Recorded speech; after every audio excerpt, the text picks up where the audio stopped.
Let's start it off like this. Transparency is key, especially when we're talking about a debt settlement program. Everyone knows what a loan is. Everyone knows what a credit card is. But understanding what debt settlement is the number one thing for it to be a successful program for you. Over the past couple days, I've been looking at a lot of reviews for a lot of debt settlement companies just to understand exactly what's being told to people. And I believe a lot of the reviews that are negative could actually have been positive if they completely understood the actual process before getting in. A lot of these people maybe weren't actual clients for debt settlement. The process is for someone who's in a financial hardship, and a financial hardship can be defined in many different ways. But what I do is I look at our previous clients and I put them into 3 different buckets, or they fit into one of these 3 buckets, if not all of them. Number 1, they didn't have any money left over at the end of the month after paying their bills, or they're behind on their bills. Number 2, they didn't have any money in savings to pay off their debt or pay towards their debt. Number 3, they didn't foresee any increase in income, which paying off debt is practical. You either got to make more income to pay towards the debt, or you got to lower the expenses to pay off the debt, right? So I searched around and I came across a NerdWallet. NerdWallet.com is a place that reviews and gives you information on loans and credit cards, and they actually wrote an article on the risks of debt settlement that I wanted to go over with you. They brought up some good points, but I want to point out the points so you completely understand the process before you decide to enroll into a process like ours, which is debt settlement. Okay? So what I'm going to do is I'm actually going to share my screen with the actual article and go over it with you on my side. So let's take a look here. We're going to do this, and I should be in the middle of the screen now. I should be right there. Okay, perfect. Okay, so let's start on the top left-hand side, the risks of debt settlement. NerdWallet believes that debt settlement should be the last resort for those who are delinquent or struggling to make minimum payments on unsecured debts. Agreed. If you have the ability to pay down your debts, if you have the ability to obtain maybe even a personal loan, if it's at a good interest rate, majority of people that are in a situation of being behind, or in a situation where they don't have very much money left over at the end of the month after paying their bills, probably aren't going to qualify for a loan to pay off their debt, right? Because their debt to income ratios are high and their debt to credit ratios are high. So I agree with that statement. This is a process that is a bankruptcy alternative. It allows someone to resolve their debt and get their debt behind them in the next 3 to 5 years, depending on their affordability, right? The risks and drawbacks associated with debt settlement include: Number 1, it hurts your credit. Since you're required to stop making payments on outstanding debts to enter into a debt settlement program, late payments will show up on your credit reports and your credit scores will take a significant hit, potentially affecting future applications for credit and even employment. Well, if someone's in a financial hardship, it's inevitable that they're going to fall behind. So saying the debt settlement program hurts your credit is true, but being in a financial hardship is hurting your credit because you're unable to afford to pay your debts, right? So that's just inevitable. It's one of those things that is unavoidable when someone's in a financial hardship, unless they have the ability, of course, to make more money, or they had money in savings to pay down their debt. But that's why this is a little skewed towards the lending side of things, because it also says that it's going to potentially affect future applications for credit and even employment. Well, when it comes to credit, our process is to get you out of debt so you don't have to rely on credit anymore, right? The credit card companies will reach out back to you and start to try to get you more credit cards in the future, because that's what credit card companies do. The reason why it says you have to stop making payments on outstanding debts is because credit card companies will not negotiate balances on the debts unless you're behind and showing a financial hardship, which of course is being behind on your debt. So what you're doing is you're just using leverage in this case scenario. If you're current on your debts, all the leverage is with the with the creditors, right? Because they're not going to do anything. They want you to keep making those minimum payments for the next 15, 20 years. One of the main things that we do is we tell our potential clients to look at their actual credit card statements, and you can actually see there's a minimum payment warning, and it says by making minimum payments how long it's going to take to pay down the debt. In some cases it's 15, 20, 25 years. So The alternative is staying in the same situation that you're currently in and paying all that interest. No, thank you. A debt settlement process can help you with this situation, and of course it's going to affect your credit in the short term, and the reality is we're trying to get you out of the credit situation so you don't have to use credit in the future, right? The second thing that we talk about is success isn't guaranteed. Successfully resolving all of your debt is partially out of your control. Some creditors do not negotiate with debt settlement companies and may sell the debt to a third-party collection agency or a debt buyer instead. Debt settlement companies say they deal with the third parties, with a third party, and may coach its clients to settle directly with creditors. Success isn't guaranteed. When you set up a program and a process, we're using your funds. Debt settlement companies use your funds to settle your debts. Right? So if you're in a situation where you have a certain payment that's going in to build up your account to settle your debts and you miss that payment, of course we're not going to be able to settle that debt, right? But the reality is that some credit card companies won't settle their debts. The reason is, the majority of the time, the reason is that if these credit card companies, they run soft inquiries on your credit, right? If you ever had a limit brought down to your balance, or if you ever had an interest rate go up, it's because they ran your credit and they saw that you maybe are a higher risk. Maybe your balances are closer to your limits. Maybe you missed a payment on another credit card, right? Credit card companies are trying to eke out as much money out of you as possible if you're in a financial hardship and not willing to work with you unless you're behind on the debts, right?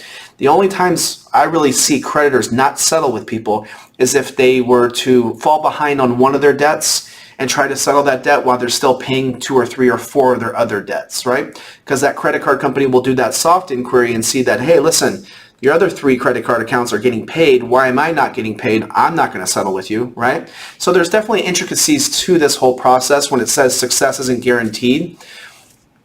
There's some factors that are involved. Number 1 is your participation into the process to make sure you complete the process. And number 2, with the creditors, the majority of the time you have to put all your debts into a debt settlement program to show that there is an actual financial hardship. So the next thing that we go over is interest and fees accumulate.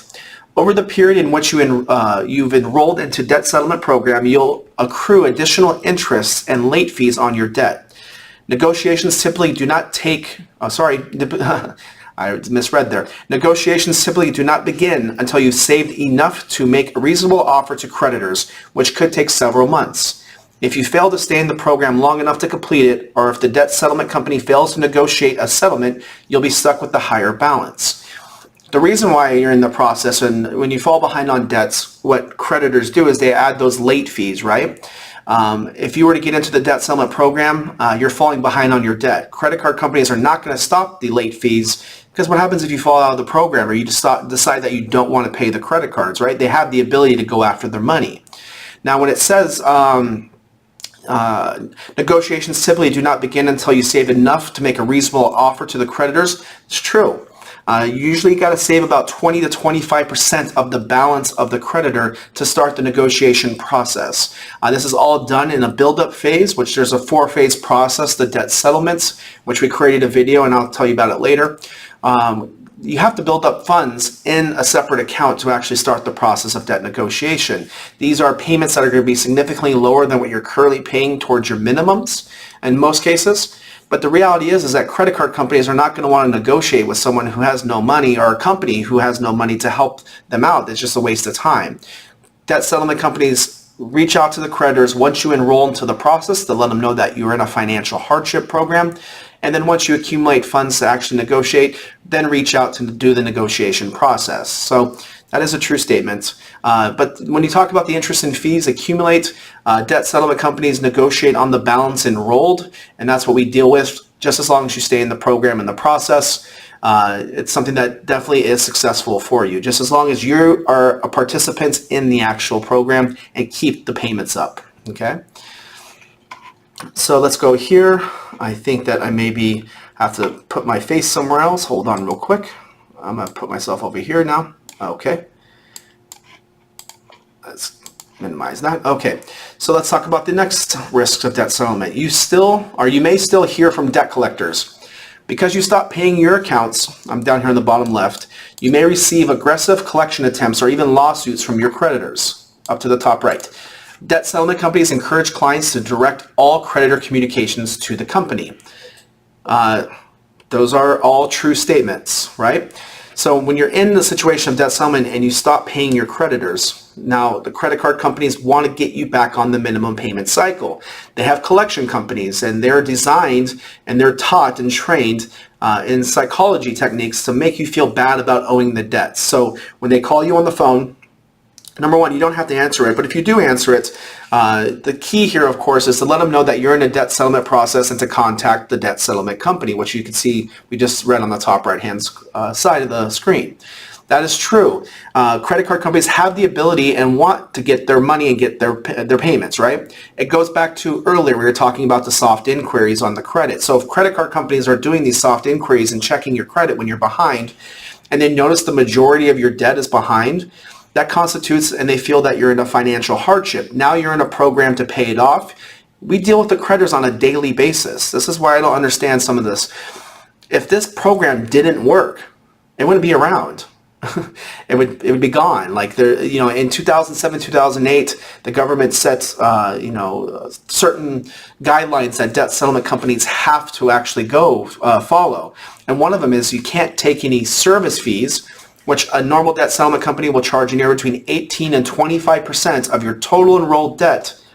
But you can't take any of those service fees until you actually provide results. So it'd be a waste of time on a debt settlement company's side to enroll debts into a program and not settle them because we wouldn't get paid, right? It has to make sense. We do not get paid until accounts are settled. We're on your side. We're advocates for you. We're against the credit card companies. We deal with them on a daily basis with millions and millions of dollars and thousands and hundreds of thousands of accounts, right?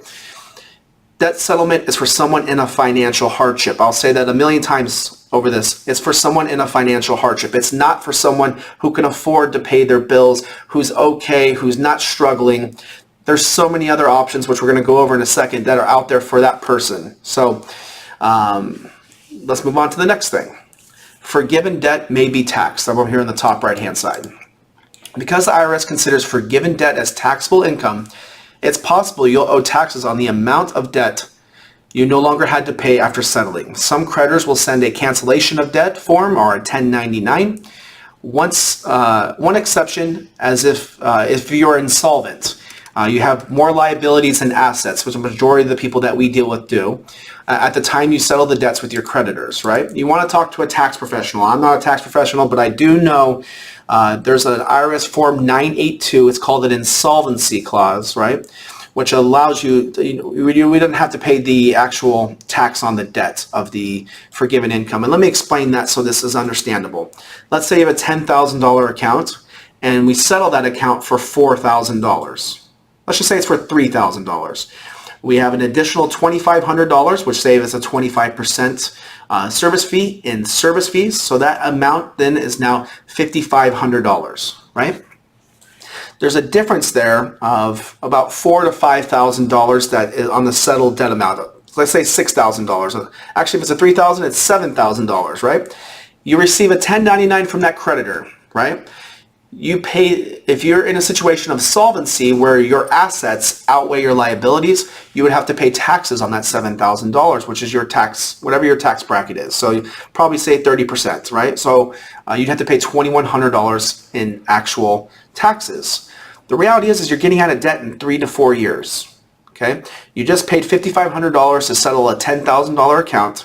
If you had to pay the taxes, you're adding the $2,100 on there. You're paying $600 to settle that $10,000 account. So there's a savings, number one, but it's a savings of time also. If you're in a situation of a financial hardship and you're just making minimum payments, it would take you 15 years to pay down the debt. You just got rid of that debt in 3 to 4 years, and now you don't have to worry about it anymore. So majority of the time, we're dealing with people who are insolvent, which we go back to that Form 982 with the IRS. Contact your tax professional when you actually receive that.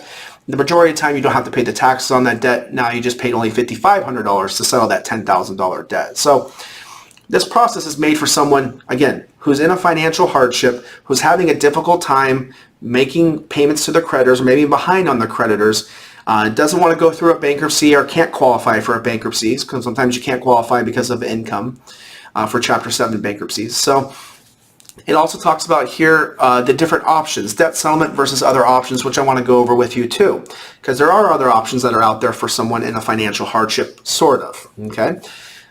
Consider debt settlement only after you've exhausted all other options, including a debt management plan, which is credit counseling.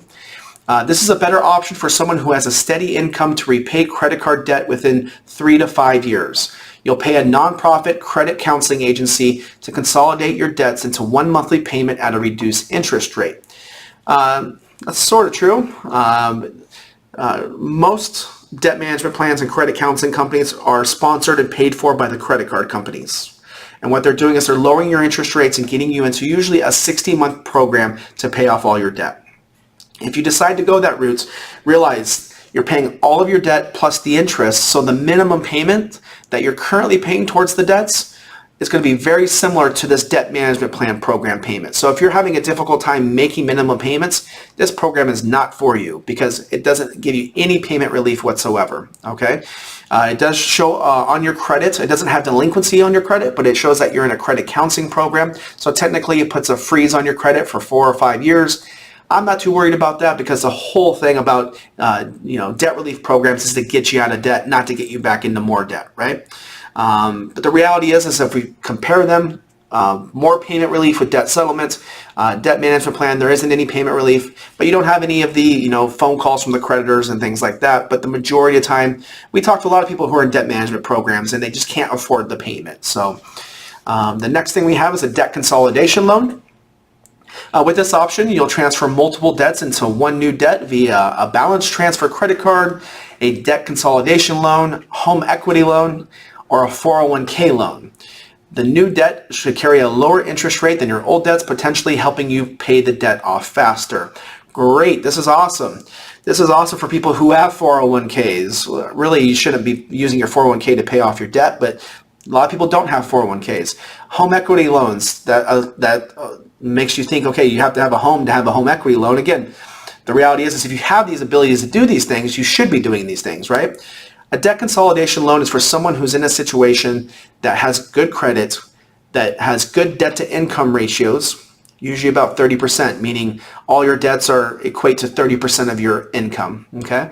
And debt to credit ratios, which means that you shouldn't be maxed out on your credit cards, which again, if someone's not in a financial hardship, they need to look at these other options, which is that debt consolidation option, okay?